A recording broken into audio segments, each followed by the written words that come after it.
Hello সবাইকে, আজকে আমাদের প্র্যাকটিস নোটসের আরও একটা এপিসোড আপনাদের সাথে শেয়ার করতে যাচ্ছি। সো আজকে আমরা দেখব দুইটা সিম্পল প্যাটার্ন, একটা হচ্ছে রাইজিং ওয়েজেস, আরেকটা হচ্ছে ফলিং ওয়েজেস। রাইজিং ওয়েজেস আর ফলিং ওয়েজেস বোঝার খুবই ইজি উপায় হচ্ছে রাইজ মানে কি। রাইজ মানে হচ্ছে বাড়া, কোনো কিছু ওপর দিকে বাড়তেছে। অ্যান্ড ফলিং মানে কি? ফলিং মানে হচ্ছে ড্রপ, মানে হচ্ছে কি কোনো কিছু নিচের দিকে পড়তেছে। সো আমি যদি এখান থেকে প্রাইস স্টার্ট করি, প্রাইস কিন্তু নিচ দিকে পড়তেছে, তার মানে এটা কি ফলিং। অ্যান্ড প্রাইস আমি যদি এখান থেকে স্টার্ট করি, এখান থেকে র্যালি শুরু হয়েছে, দেন প্রাইস কিন্তু আস্তে আস্তে বাড়তেছে।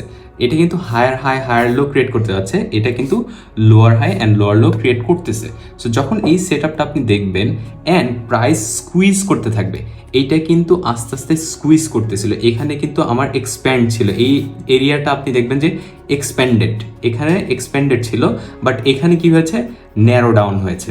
যখন দেখবেন প্রাইস এক্সপ্যান্ডেড এর ন্যারো ডাউন একসাথে হচ্ছে, তখন আপনি বুঝবেন যদি price higher high higher low create করতে থাকে, এটা হচ্ছে হায়ার হাই, এটা হচ্ছে হায়ার লো ক্রিয়েট করতে থাকে, এই স্কুইজ যখন করতে থাকবে তখন বুঝবেন এইটা একটা রাইজিং ওয়েজেস।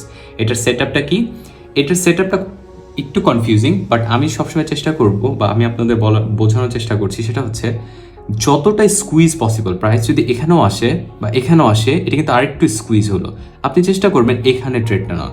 কখনো এই প্রথম স্কুইজে ট্রেড নেওয়ার চেষ্টা করবেন না, অথবা সেকেন্ড অথবা থার্ডে নেওয়ার চেষ্টা করবেন না।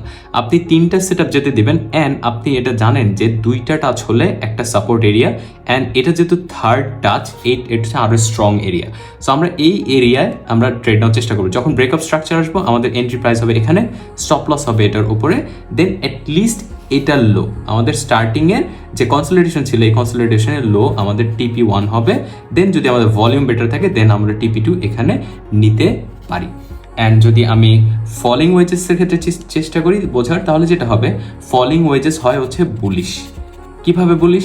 প্রাইস যখন নিচের দিকে আসার চেষ্টা করছে, আপনার অনেকগুলো স্ট্রাকচার বোঝার কোনো দরকার নেই, বাট আপনি যখন মার্কেটে খেয়াল করবেন, খালি চোখে দেখবেন প্রাইস আস্তে আস্তে এই কার্ভেচার একটা স্ট্রাকচার তৈরি করছে, আপনি খেয়াল করেন যে প্রাইস এখান থেকে কার্ভ করছে, তখন আপনি ধরে নেবেন যে প্রাইস চান্সেস আর প্রাইস উইল শুট হায়ার। আমরা কি ডিরেক্ট এখানে এন্ট্রি নেব না, আমরা ব্রেকআউট আসবো, দেন আমাদের এই যে স্ট্রাকচারাল যে রেজিস্ট্যান্সটা ছিল, এই রেজিস্ট্যান্সটা সাপোর্ট হিসেবে কাজ করবে, দেন আমরা এখানে এন্ট্রি নেওয়ার চেষ্টা করব। কি ধরনের এন্ট্রি হতে পারে? ক্যান্ডেল স্টিক হতে পারে, ধরেন এনগালফিং ক্যান্ডেল হতে পারে, অথবা হ্যামার হতে পারে, অথবা আপনার মর্নিং স্টার হতে পারে। সো এই তিনটা চারটা বেসিক ক্যান্ডেল দিয়েও আপনি এটা সেট আপ করে ট্রেড করতে পারেন।